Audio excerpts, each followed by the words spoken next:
Dut, kok lapo sik isuk malah aku kon titipi anakmu wis ketara iki anakmu kon gorene. Aku nunut wifi. Anyar e HP-ne iPhone. Nyewa iku lho nyewa. Tenan ah. Iya, sedina 100. Kon gak ru anu. Apa? Gelangku ilang kon gak tumun ah. Mosok sih ndek endi?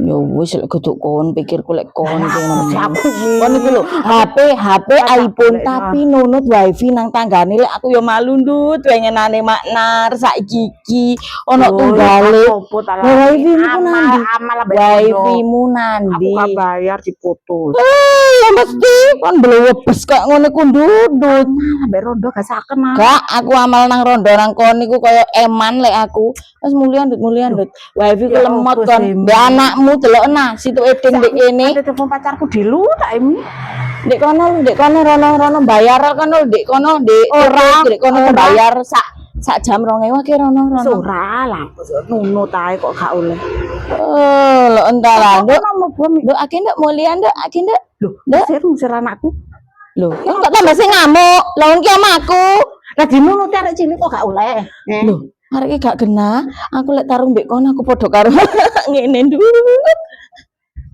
kapok makan gelange ilang kapok ora tak balekno tak dol